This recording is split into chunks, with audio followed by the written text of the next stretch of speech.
Hey everyone, today I'll be sharing with you 20 great games for the original Game Boy.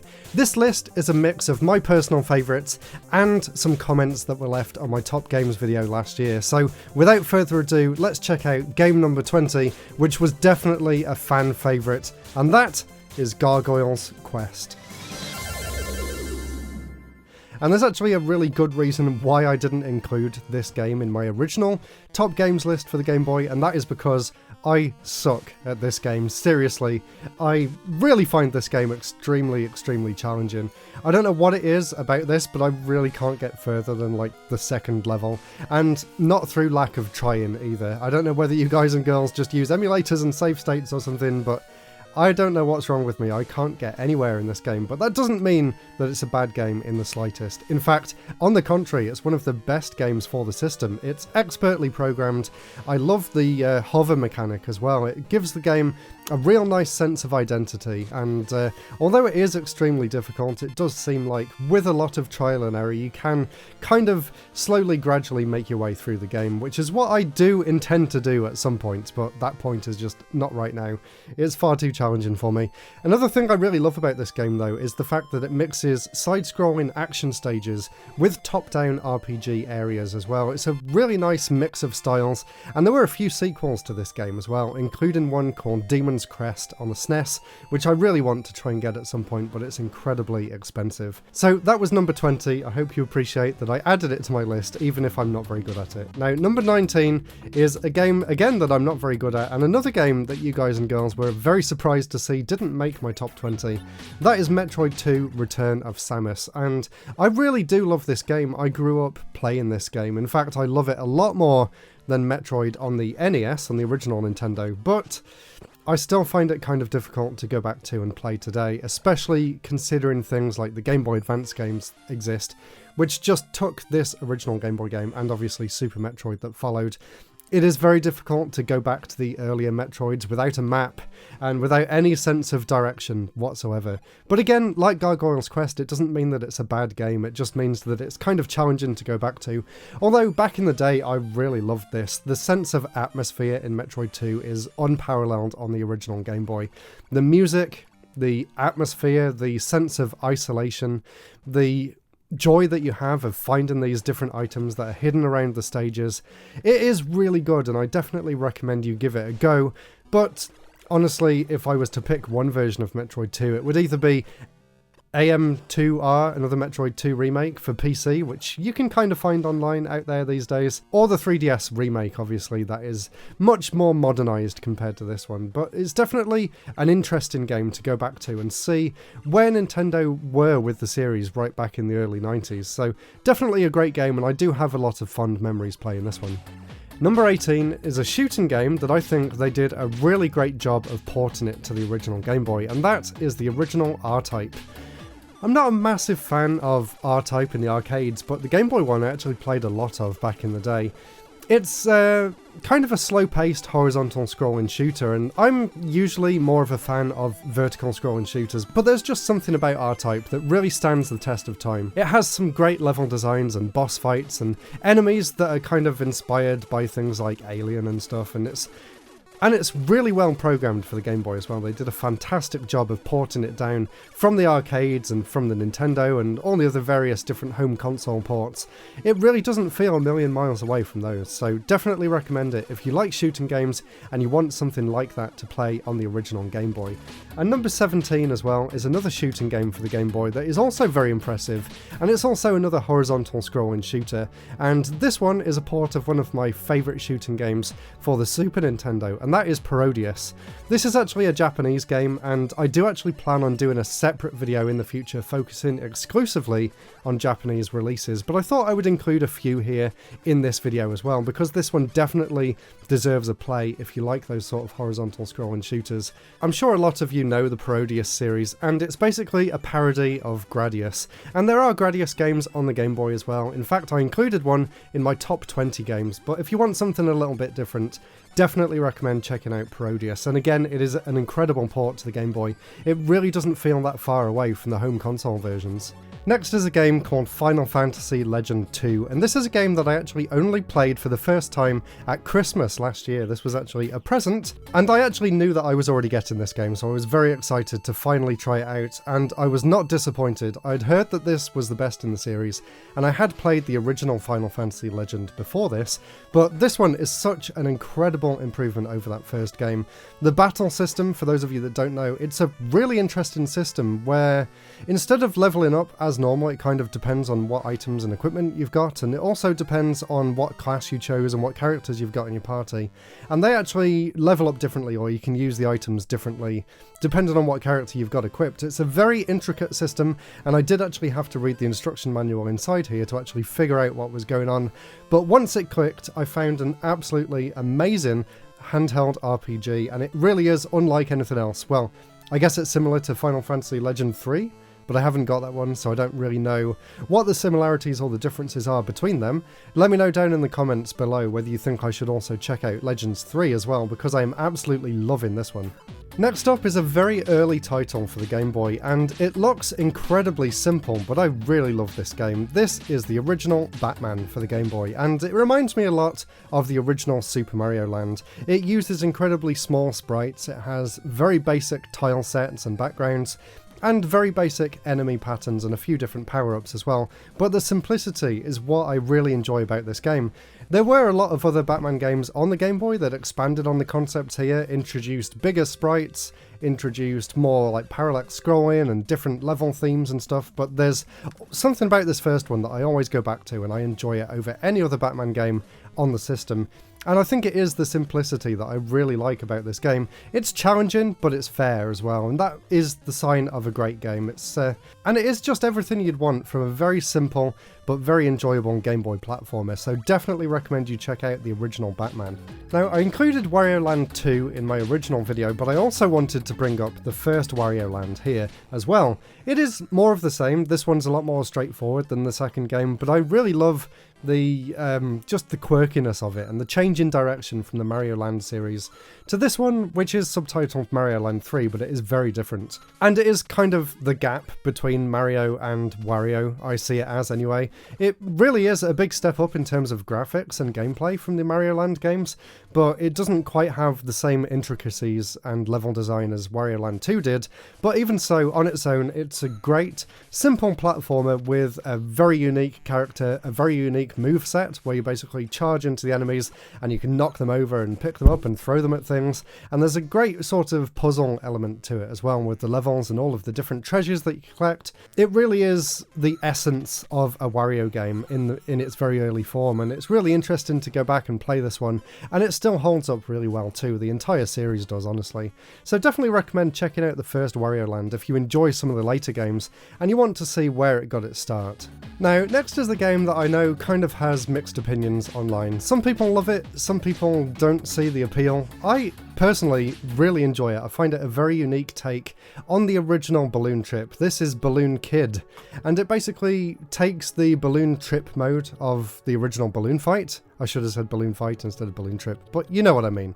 Anyway, this game takes that concept of Balloon Trip, which was basically a single player game where you're basically moving through this star field and you can use the balloons like you can in the normal game to sort of dodge all of the different obstacles and see how far you can get. This game takes that concept a step further and turns it into a proper full-on single-player adventure, starring the same sort of mechanics, kind of like Joust, where you just have to keep tapping the A button as fast as possible to stay afloat, and there's a different variety of enemies and obstacles in the way. And for some reason the game scrolls from right to left instead of from left to right, which I always thought was a bit weird, but the original did that as well, so I can see why they carried it forward to this. But I love the cute and cartoony graphics, and I love just the concept of this game, and it plays really well too. The only thing that I wish was slightly better was the frame rate. It is quite a low frame rate, but it doesn't stop me really enjoying this game every time I go back to it. So if you enjoy the NES game Balloon Fight, then definitely check out Balloon Kid. You will not be disappointed. Now, I included Mega Man 3 in my original video, and loads of people in the comments said, "Where's Mega Man 5? That's by far the best one on the original Game Boy." So here it is. Again, I only own the Japanese version because the UK version is just insanely expensive. But basically, why people like Mega Man 5, or Rockman World 5 in this case, on the Game Boy so much compared to all the other ones, is the fact that this one is completely unique and original to the Game Boy. It doesn't share any of the levels, any of the Robot Masters or anything with any of the NES games that came before it. This one features a brand new cast of Robot Masters based on the different planets, which is really cool. The graphics and the music are the best of what Capcom did on the Game Boy, basically. They took everything that was great about the first 4 games and really upped it in this game, and it is one of my favourite Mega Man games of the 8-bit generation, Game Boy, NES or otherwise. It really is a cool game, and the only reason I didn't include this one on my original video is because I really want to get the English version, so hopefully I can do that at some point. Especially in the box, it's just insanely expensive. It's so hard to get hold of, but the Japanese one is quite easy to get hold of, so if you do want to play it, definitely check out this version here. And it also has really nice Super Game Boy support as well, complete with original borders and a really cool Mega Man style colour palette as well. So if you want a unique Mega Man game and something that you've probably never played before, definitely check out Rockman World 5. Now next is Tetris, and a lot of people were very upset that I didn't include Tetris. So here it is, Tetris Attack. Of course the original Tetris is coming in a little bit, but I thought I would show this one off first because I'm a huge fan of the Tetris Attack style of gameplay. It's basically not a Tetris game at all. In fact, it was basically a reskin of a previous Nintendo title called Panel de Pon. And basically you control a cursor and you just swap the blocks around from side to side in order to make a line and then make them disappear, and the blocks are constantly rising up from the bottom of the screen. It's a really simple concept and it works incredibly well, and there's a multitude of different versions out there. In fact, I think you can even unlock the original Panel de Pon style in this game by putting in some sort of cheat code. At least I remember that being true. It's been a while since I actually saw that, but I think you can somehow. I'll put information over the side of the screen here when I find out. I also really loved the Pokemon version on the Game Boy Color and the N64, and I got so good at that I could just beat the entire story mode on like expert difficulty. It really is the kind of game that I can just play for hours on end and just zone out completely and just get really engrossed in it.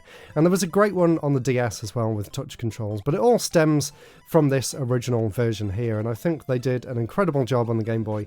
And it also has Super Game Boy support, which is always fun too. And here it is. Yes, I promised it was coming. This is the original Tetris for the Game Boy.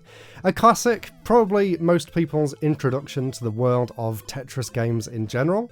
It wasn't my introduction was actually on the NES, not on the Game Boy, although I had both around the same time, but I would obviously rather play on the TV if I had the choice, and I love the music on the NES version even more than the Game Boy one, and the blocks just look so tasty on the NES version, I just want to bite them, they look like sweets or something. But the Game Boy one is obviously the version that most people are familiar with, and with good reason. It is expertly programmed. It's the game that made Tetris and the Game Boy the sensation that they both went on to become in the years to follow, and it really is the perfect game for the perfect handheld system. There really is no better experience on the Game Boy, really, so this one should be objectively number one of number one, all the way up there at the top of the list. But for me, I've played so many games that this one's kind of got muddled up in the mess of great Game Boy games that I've played since, but I can definitely see why people would rate Tetris for the Game Boy as the best game on the system, so I'm glad to include it anyway, and it is a great version too, and I always love to go back and play this one. Now next up is one of my favourite games on the system, and when I first found out about this game I just fell in love with it, and I only found out recently that it's actually a port of an Atari ST game, so that's quite unusual. The game in question is called Bubble Ghost, and it's a really interesting arcade style puzzle action game. I don't really know what you would call it, but basically you can blow this ghost around the levels, and there's all sorts of different obstacles to avoid, and the levels get progressively more and more complex as you play. It's such a cool and interesting concept, and I mean, for years I was convinced that this was an original game for the Game Boy. That's how well it plays on this system and how much it feels at home on the system too. But no, it turns out that it's actually a port of an Atari game, so I would love to try and play that version in the future. So definitely recommend recommend checking out Bubble Ghost. Definitely one of the most unique and most fun games for the system. 8 left now, and this one is a childhood favourite. This is the original Wave Race, and I actually got this, must have been when I was like 4 or 5 years old. Like a very, very early childhood memory for me is when I used to go to these kind of children's, not really play areas, but they were like gymnasiums for kids to go and play around in. And I took my Game Boy, I would play it in the car on the way there, and we would have like a little break in between our sessions, and I would be playing Wave Race on the Game Boy, sitting there on the bench, playing on my Game Boy, some kids maybe watching over my shoulder or something. So I have really fond memories of playing Wave Race back then, and it's a really fun racing game. It's kind of different to the N64 one that came after. It doesn't really have the water physics that one does, but it's really cool to see where the series got its start, and it holds a very special place in my heart as one of the very earliest gaming memories that I have, and it's a really great game too. Next is another Konami favourite, and this is Kid Dracula. Such an incredibly well programmed game for the Game Boy. It has really nice big sprites, loads of really fast and fun levels, and it's basically like a kid-friendly version of Castlevania. It's a lot more forgiving than any of the Castlevania games are. The jump is a lot more controllable in the air, the levels are a little bit easier, the sprites are all a little bit bigger, and the pace of the game is kind of more forgiving as well. So if you enjoy Castlevania and you want something a little bit more straightforward, a little bit more fun and enjoyable to play rather than having to keep replaying the same levels over and over again, then I definitely recommend Kid Dracula. It is kind of expensive to get these days, so I'm very glad to actually have my official copy right here, and it's a game that I go back to and play quite a lot, so definitely recommend it if you enjoy platformers and you want something a little bit different for the system. And of course, Konami back then could do no wrong, and this is just another perfect example of why they were held in such high regard in the 90s. Now next is a game that I kind of class in the same sort of category as Metroid 2. This is Kid Icarus of Myths and Monsters, a follow-up to the original NES game, and like Metroid 2, I think it did improve on the NES game in a lot of aspects. One of those aspects being that I can actually get somewhere in this version, unlike the NES one where I just die over and over again and I'm just awful at the NES game. But for some reason, this one I'm not too bad at and I really enjoy it. Again, it's not great, and especially if you compare it to the 3DS game, it hasn't aged incredibly well, but for what is here, the graphics are really nice. It was a nice evolution of what came before it, and again, another great example of Nintendo just being a fantastic developer for their own system. You really can't go wrong with this game. I feel like Capcom's maybe been underrepresented on this list, so let's bring them back to the spotlight for DuckTales. It plays just as well as the NES game, and it is a pretty straightforward port, although I think some of the levels are a little different, and of course the camera is zoomed in a lot more because it's on the Game Boy screen. The music again is just fantastic, although there is something that annoys me in this version, and that is the fact that the sound effects drown out the music, so you'll be doing a lot of jumping on your pogo stick, and that actually stops you being able to listen to these incredible tunes. But that is really the only downside, and there is actually the sequel also on the Game Boy, although I don't actually own that one personally, but it is one that I'm looking out for, so hopefully at some upcoming shows this year I can try and track down DuckTales 2 and see whether they fixed any of the issues in the first one. But even so, it's still a fantastic game, and Capcom were just the masters of 2D platformers back then, so you basically owe it to yourselves to play this if you enjoy retro gaming. Now next is a very simple game, and it's also an interesting game for another reason too.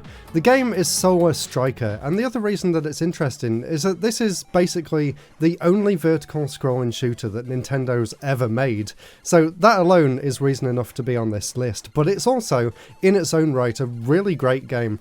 Like I said, it's incredibly simple, but it does have a lot of replay value, and it has just the right amount of challenge to make it a really fun game for me personally. The graphics are extremely simple, and there's only a few basic power-ups, but honestly, for the original Game Boy, for such an early release, what more do you really need? It looks good enough, it plays well enough, the controls are basically perfect, the hitbox detection's fantastic, the music's great, and it's just such a fun game to play. I play it over and over again and I can never get bored of it. Sure, there might be more technically accomplished shoot-em-ups on the system, but for whatever reason, I always go back to playing Solar Striker. I really like the simplicity, and I think that's probably come across in this video as well. I really appreciate developers that kind of just honed in on what makes the Game Boy good and didn't really try to make a full console-like experience on a system that probably wasn't built for that. So I feel like games like Solar Striker are the perfect balance of arcadey mixed with handheld replayability. So hopefully that makes sense to you, but definitely check this game out if you like shoot-'em-ups. Now, I'm a massive fan of the Kirby games, and I think I included both of the Kirby's Dream Land games in my last video. So in this one, I picked another Kirby game. This is Kirby Pinball Land, and I had just as much fun with this as I did with the main games. I quite enjoy pinball games anyway, especially the Pokemon ones, so this Kirby take was really fun for me. I love the music, I love the fact that it visits some of my favourite stages in Kirby, and it's got all the different enemies bouncing around, and it controls really well. The physics are fantastic, and it's just all around a great game. And this title screen music is just so damn catchy too.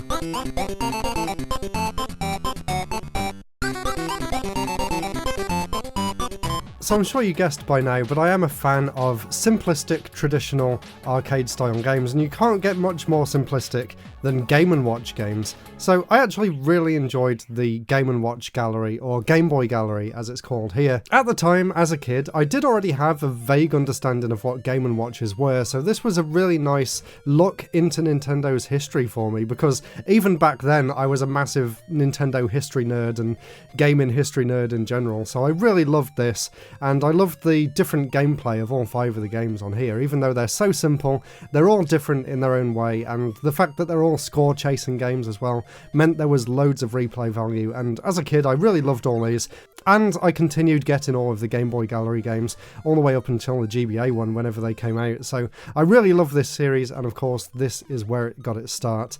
There is a different one as well that came out in a few different regions which has a slight variation of the kind of games. In fact, I think I've got it over there. Let's go and have a look. There it is, yeah. So there is actually 2 different versions of the Game Boy Gallery, and I think they have different games in. Let's take a look here using the analog pocket and see what's on both of these cartridges, because I'm not sure whether I'm just remembering it wrong, honestly. So this one has Manhole, Fire, Octopus, and Oil Panic. There you go. So this is the Game & Watch Gallery one. And the Game Boy Collection one has Ball, Vermin, Flagman, Manhole, and Cement Factory. So this one actually has 1 extra game compared to the other one. But yeah, they are completely different despite having very similar names. So not really sure what's going on there with those 2. Anyone in the comments down below, can you let me know what the difference is between these 2 cartridges here? Why have they basically got the same name but a different set of games on? And they're both European ones as well. I thought it was something to do with different regions having a different game, but no, they're both from the UK, so who knows what's going on there. And the final game that I wanted to bring up in this video, and don't worry, there will be more great Game Boy game videos coming soon, because I've got a collection of about 300 of them at this point, and there's definitely more great games than just the 40 that I've talked about already. But the final one for this episode is called Mole Mania, and this was a game that was created and designed by none other than Shigeru Miyamoto, and this is a really interesting game. At first glance it kind of looks like a Zelda style top-down adventure game, but this is actually more of a puzzle game with adventure elements. So basically you play as this mole and you can go from the surface down below the surface into the cave system, and then you can basically use the molehills to come in and out of the ground, and there's loads of different ways to get around the levels, and they get progressively more and more intricate. The graphics look really nice, the gameplay plays really well, of course, being a first-party Nintendo game. It's just a great portable adventure, and it's a really unique game, definitely one of the most unique that Miyamoto's ever worked on anyway. So thank you so much for watching, everyone. I really hope you enjoyed this look at 20 great games for the original Game Boy. Let me know down in the comments below which ones I missed, and if you want to see my original top 20 games, which were my personal 20 favourite games for the system, then click up there and watch that video next. Thank you so much for watching, subscribe if you enjoyed it, and I'll see you again very soon. Goodbye!